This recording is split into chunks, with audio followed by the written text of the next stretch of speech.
So, hallo, schön, dass ihr wieder dabei seid. Ja, heute geht es nochmal um Holz einlagern im Keller. Im Hintergrund läuft mein ETA-Kessel. Da gehe ich dann irgendwann nochmal im separaten Video drauf ein. Hier sind auch nochmal die Pufferspeicher, 3 Stück. 2400 Liter, wegen der Kellerdeckenhöhe musste ich halt kleinere Kessel nehmen.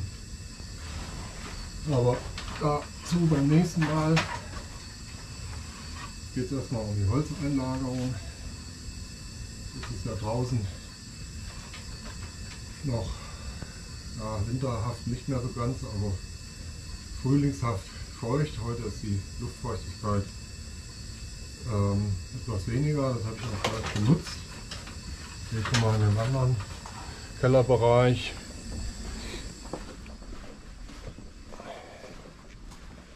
Ich hatte das letzte Mal was von dem Luftentfeuchter erzählt. Heute ist er aus. Und heute nutze ich halt die Chance zur Durchlüftung. Lichtfenster richtig auf.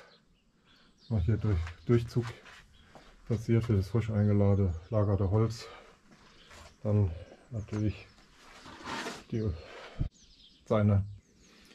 Umgebungsfeuchte los wird, was es im Außenbereich aufgenommen hat. Ja, warum mache ich die Fenster nicht die ganze Zeit auf Kipp? Hat den einfachen Grund. Der Keller ist gerne ein Feuchtesammler. Das heißt, wenn draußen Feuchtigkeit ist, kommt die Feuchtigkeit in den Keller. Und hier ist ja jede Menge Holz, was auch gerne Feuchtigkeit aufnimmt. Und das ist halt nicht so schön. Im Gegensatz, wenn es dann draußen wieder trockener ist, kommt die Feuchtigkeit aus dem Keller nicht so ohne weiteres wieder raus. Deshalb eher die Fenster dann geschlossen lassen, dass keine Feuchtigkeit in den Keller kommen kann. Und dann reguliere ich das halt mit dem Luftentfeuchter, dass hier die Raumluftfeuchte auf ein normales Level ist. So, jetzt wieder zurück. Jetzt wieder frisches Holz. Ja, was heißt frisches Holz? Da sind wir schon gleich beim nächsten Thema. Hier geht es ja nicht um frisches Holz. Also das auf jeden Fall absolut zu vermeiden.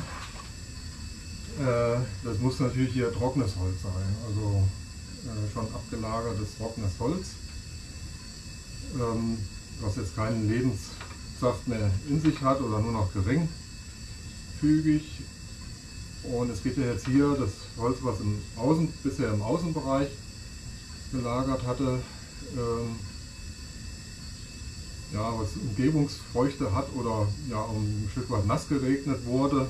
Dann hat man die oberen Schichten, die sind etwas nässer, aber das ist ja das Holz, das ist wichtig, ist vom Prinzip her getrocknetes, trockenes Holz.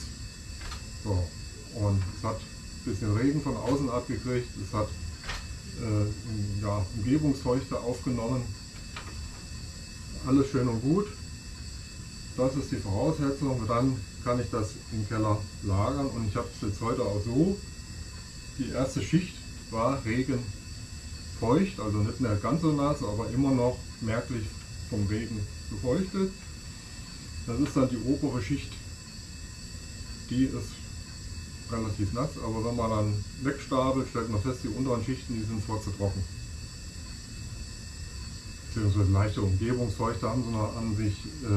Deshalb habe ich festgestellt, kann ich die auch regennassen Schicht, die paar Holzscheide mit runterstapeln. Habe ich bisher nie Probleme gehabt im Keller. Weil das ganze andere Holz, sagen wir mal 95% von dem Holz, was ich einstaple, ist ja trocken und die Feuchtigkeit kompensiert sich schon alleine durch das Holz schon ganz gut. Ich hatte auch schon Holz, da war leichter Schimmel dran, auch noch nicht hundertprozentig umgebungsfeucht trocken.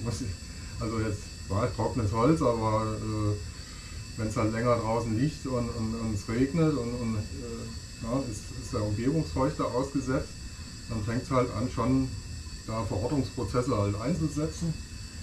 Und da war es halt auch schon schimmelig teilweise, aber jetzt noch nicht verfault in dem Sinne, sondern es setzt sich ja erstmal von äußerlich Schimmel an. Den Keller, wie gesagt, 95% ist eh trockenes Holz und vielleicht 5%, was dann ein bisschen nicht so gut ist oder vielleicht Schimmel angesetzt hat. War kein Problem. Wie gesagt, immer zu bedenken, ich nutze halt auch den Feuchteregulierer. War das Thema innerhalb von ein paar Tagen erledigt. Wichtig ist natürlich, dass man Holz auch richtig stapelt. Das heißt, man stapelt es nicht an die Wand direkt dran, sondern immer überall noch Möglichkeit der Luftzirkulation. Ja, sonst, wenn man dann tatsächlich noch ein etwas feuchtes Holz hat, von der Umgebungsfeuchte, dann gibt man dem Holz ja auch gar keine Möglichkeit, das wieder zu regulieren. Ja, also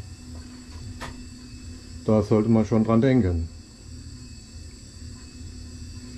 So, ja, was haben wir hier für Holz? Das ist jetzt von meinem Kleinsägewerk quasi das Verschnittholz, das Restholz,